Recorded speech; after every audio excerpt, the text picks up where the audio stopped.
This other story that I wanted to tell you was it happened a long time ago, way before when the world was really new.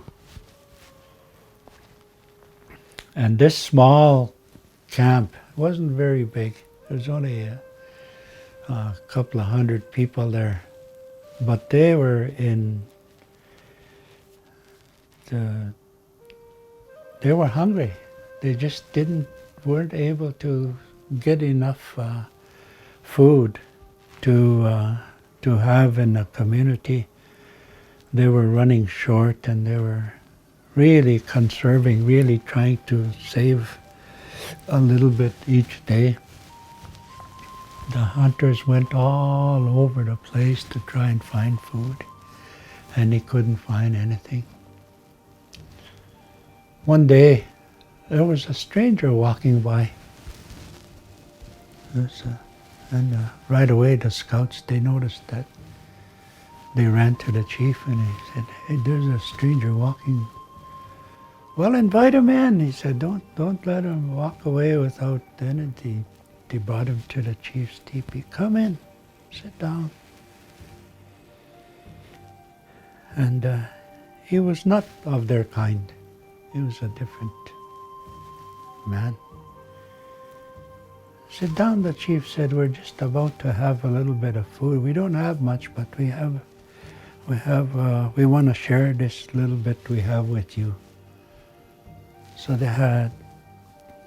got a leaf like this, and they put a little bit of food in each, and put it on this leaf. And he's sitting there, and all of a sudden, that strange man, he said, I want to see a young man in your camp here, the one who is doing good."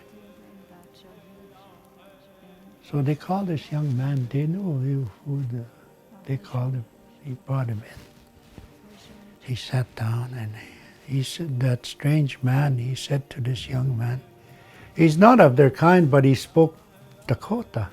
That's what used to happen like that. So anyway, he says to this young man, he tore off a piece of this leaf, and he took from his plate a little bit of food from each of the food that he was given, small. He gave it to this boy, and he said, "Young man," he said, "I'd like you to go towards the north," and he said, "You'll find a hill up there. When you go up on top of the hill, face west," he said. "Take this little bit of food and face west and make a prayer," he said. "And then when you're done, you come back." Away that boy went. Young man. He's a man now because his voice changed, and he was transferred from boy to manhood. And so he went up to the top of the hill, he faced west, and he's making a prayer, just as he was instructed. When he came back down, he said, "Thank you for doing that." So they ate a little bit, and then they were talking, and then that chief said, "I'd like you to sleep in my teepee tonight. You're welcome to sleep here."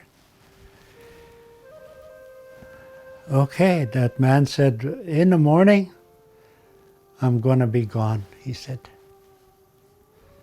"But before I go to sleep, I want to tell you something. Tomorrow morning when you get up, take your hunters to the west over there. Over in the west, there's a little bit of a valley. Tell your hunters to go over there," he said. "And there you might find something there," he said. And the chief was thinking, "Oh boy, we went all over those places and there's nothing there." But anyway, they went to sleep, and the next morning the chief got up. Sure enough, that man was gone. Anyway, the next morning the chief gathered up the hunters and told them, "You boys, you go over there to the west in that little valley there. You know where that is. They've been there before. It's the way the hunters went, and they went to that little valley, and there was a small herd of buffalo there. Oh boy, they were happy. And so they harvested those buffalo and then brought it back to camp. And that's from then on, when people wanted to eat, they would make their offering first to the Creator and their ancestors. That's how it started, making prayers. That's not the only time. There are songs that you sing as well before you make prayers, and it's based on all the activities that happen over the years with certain groups and camps.